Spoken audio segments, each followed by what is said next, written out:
കണ്ടപ്പോൾ ആ പയ്യൻ പറഞ്ഞു, കേരളത്തിൽ എന്തൊരു മാറ്റമാണ്, അമേരിക്ക പോലും തോറ്റു പോകുമെന്ന് പറഞ്ഞു. അപ്പൊ എനിക്ക് സംശയം, ഈ പയ്യൻ ആരായിരിക്കും, എവിടെ ഉണ്ടാവും പയ്യൻ? അങ്ങനെ ഞാൻ ഈ പയ്യൻ അന്വേഷിച്ചിരുന്നു. എനിക്ക് പയ്യനെ കാണാൻ പറ്റും. നമ്മുടെ ഉളവാറുള്ള മാനസിക ആശുപത്രിയിലായിരുന്നു മുഖ്യമന്ത്രി തന്നെ പറഞ്ഞത്. അപ്പോൾ പി രാജീവ് അദ്ദേഹത്തോട് എന്ന് പറഞ്ഞു, ഒരു വ്യവസായി വരുന്നുണ്ട് കേരളത്തിൽ പണം മുടക്കാൻ വേണ്ടിയിട്ട്. അപ്പോൾ എത്ര രൂപയാണ് മുടക്കാൻ ഉദ്ദേശിച്ചത്? 3 ലക്ഷം കോടിയാണ് പറഞ്ഞത്. അപ്പോൾ ഞെട്ടി, മുഖ്യമന്ത്രി ഞെട്ടി എന്താണ് കേരളത്തിൽ 3 ലക്ഷം കോടി മുടക്കുന്നത് എന്നാണ് ചോദിച്ചത്. അപ്പോൾ അദ്ദേഹം പറഞ്ഞത്, വ്യവസായ സൗഹൃദം ലോകത്ത് ഇത്രയുള്ള ഒരു സ്ഥലം ലോകത്ത് ഇന്നുമില്ല. അയാൾ അന്വേഷിച്ച് വന്നപ്പോൾ അയാൾ നമ്മുടെ പയ്യനില്ലേ അതിന്റെ വേട്ടൻ ഈ പരിഹാസത്തിന് കണക്കുകളിലൂടെ മറുപടി പറഞ്ഞാലോ? ആദ്യം നമുക്ക് അമേരിക്ക തന്നെ തുടങ്ങാം. കേരളത്തിനെ the loveliest part of the country എന്ന് വിശേഷിപ്പിച്ചത് ആരാണെന്ന് അറിയാമോ? അമേരിക്കയുടെ സ്വന്തം ന്യൂയോർക്ക് ടൈംസ് ആണ്. അതും 1964. ഇന്ത്യയിലേക്ക് വരുന്ന ഫോറിൻ മണികളിൽ 20% എങ്ങോട്ടാണെന്ന് അറിയാമോ? നമ്മുടെ കേരളത്തിലേക്കാണ്. ഇന്ത്യയുടെ ഫോറസ്റ്റ് റിസർവ് വർദ്ധിപ്പിക്കുന്നതിനും GDP ഗ്രോത്ത് വർദ്ധിപ്പിക്കുന്നതിനും മുഖ്യ ഘടകങ്ങളിൽ ഒന്ന് കേരളത്തിലേക്ക് വരുന്ന ഈ ഒരു 20% ഫോറിൻ മണി തന്നെയാണ്. കേരളത്തിന്റെ ഇൻഡെക്സ് എന്ന് പറയുന്നത് 0.784 ആണ്. അത് at par with first world nations ആണ്.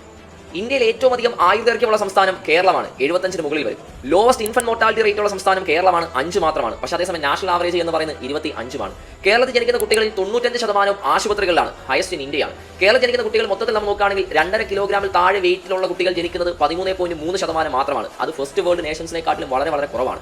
നമ്മുടെ ലോകത്തിൽ തന്നെ ആദ്യത്തെ ചൈൽഡ് ഫ്രണ്ട്ലി സ്റ്റേറ്റ് ആയിട്ട് യുണിസെഫ് അവാർഡ് നൽകിയത് നമ്മുടെ കേരളത്തിലാണ്. മെറ്റേണൽ മോർട്ടാലിറ്റി റേറ്റ് ഏറ്റവും കുറവുള്ളത് കേരളത്തിലാണ്. 2020 ഐക്യരാഷ്ട്രസഭ കേരളത്തിന് നോൺ കമ്മ്യൂണിക്കബിൾ ഡിസീസസിനുള്ള അവാർഡ് നൽകുകയും ചെയ്തു. ഇനി വുമൺ എംപവർമെന്റിലേക്ക് വരികയാണെന്നുണ്ടെങ്കിൽ കുടുംബശ്രീ മാത്രം നമ്മൾ എടുത്താൽ മതി. ലോകത്തിലെ ഏറ്റവും വലിയ വുമൺ എംപവർമെന്റ് പ്രോഗ്രാമുകളിൽ ഒന്നാണ് കുടുംബശ്രീ എന്ന് പറയുന്നത്. ഇൻഫ്രാസ്ട്രക്ചറും ഡിജിറ്റലൈസേഷന്റെ കാര്യം നോക്കാം. ഈ ഗവർണൻസ് സർവീസ് ഡെലിവറിയിൽ 1ാം സ്ഥാനത്ത് നിൽക്കുന്ന സംസ്ഥാനം കേരളമാണ്. ഇന്റർനെറ്റ് ആക്സസിന്റെ കാര്യത്തിലും 1ാം സ്ഥാനത്ത് വരുന്ന സംസ്ഥാനം കേരളം തന്നെയാണ്.